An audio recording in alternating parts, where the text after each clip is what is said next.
Filipinos are not strangers to disasters and crisis. Philippines has been affected by and is always at risk to large-scale disasters. In the last decade, we have witnessed the increasing frequency and magnitude of disasters that struck the country. We all know how imperative it is for states to protect the people during calamities by being fully capable and equipped. Equally important, yet more challenging, are the steps that we undertake once the dust settles, those for the recovery and rehabilitation of affected communities. Our roles do not end with the last drop of rainfall, last tremor of an earthquake, or last household evacuated to safety. It does not even end upon the restoration of affected communities to the original state, but stretches all the way until we make all communities more resilient and more prepared for any eventuality. No one can forget Typhoon Ondoy in 2009, which flooded Metro Manila. And in 2013, of course, Typhoon Yolanda ravaged Tacloban, Samar, Leyte, and many other regions in Visayas. It was followed by many more typhoons over the years, destructive earthquakes in 2019, and a series of storms that caused severe flooding in the latter part of 2020. And recently, we have experienced volcanic eruptions. On top of all these, the country is also dealing with this ongoing COVID-19 pandemic.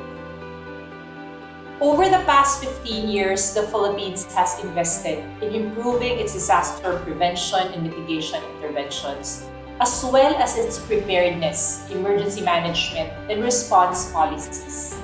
Recently, we are witnessing a policy shift towards preparedness for disaster, recovery, and rehabilitation, as well as increasing resiliency among people and communities.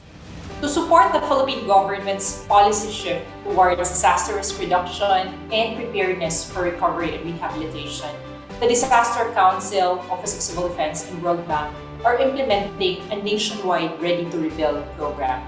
It is a capacity-building program which provides key stakeholders with a how to prepare communities and local governments to be more resilient and ready to respond and recover from disasters.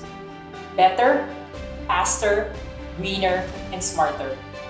The Ready to Rebuild program is focused on the provinces, cities, and municipalities. This is for the governors, mayors, decision makers, technical staff, and key stakeholders to plan, finance, implement, and monitor recovery and reconstruction projects for their respective cities and provinces. Learning from the lessons of previous disasters and crises and adopting global good practices, the Ready to Rebuild program serves as a platform for knowledge exchange among peers. It can also help polish skills and build on existing recovery plans. It is also an opportunity to develop a local recovery plan to ensure that local governments, communities, and the people can achieve a green, resilient, and inclusive recovery. Dalawang masasabi kong key takeaways from here. Yung una is the importance of data collection and coming up with baseline data and proper baseline data in the LGU. Kasi it really just emphasize how important it is, not just in prevention and mitigation of disaster risk, but in preparing for the eventual recovery of the LGU. Nagkaroon ng justification pa lalo na for data collection on our communities. Nagkaroon ng push sa amin, motivation to really push through and conducting the community-based monitoring system in Quezon City. Nagkaroon kami ng push to program a pre-disaster recovery and rehabilitation planning program in Quezon City by 2022 to program it and charge it to the local Dream Fund. Second key takeaway is the risk financing options. Maraming information na available out there pero hindi siya consolidated in a way on how we can use it on recovery and rehabilitation. the program gave us an opportunity to look at all these options together and to choose and to assess kung ano yung akma, ano yung kakayanin ng LGU na piliin para sa aming communities. After the Ready to Rebuild program, na-realize namin meron na pala kaming mga na-integrate na mga risk financing strategy. Hindi lang namin pinagtatagpi with DRR and CCA. For me, it's a big opportunity and a privilege for me because it's a big help. So, laking tulong para sa akin personally as a disaster manager and also a big help para sa ating LGU in sense that after the training, we have already a recovery and rehabilitation plan na ngayon na ina-adapt ng LGU ROAS. Right now, I'm very proud and confident, maybe we can say, that on my hand, I have the rehab and recovery plan na ini-integrate na natin ngayon sa dream plan na ginagawa natin.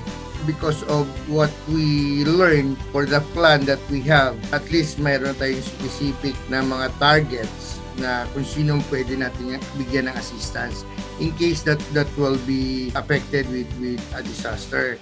So, hindi lang always cash for work kasi yan yung palaging nasa dream plan natin. Ngayon, marami na from the livelihood and business aspect, agriculture, fisheries, or aquaculture.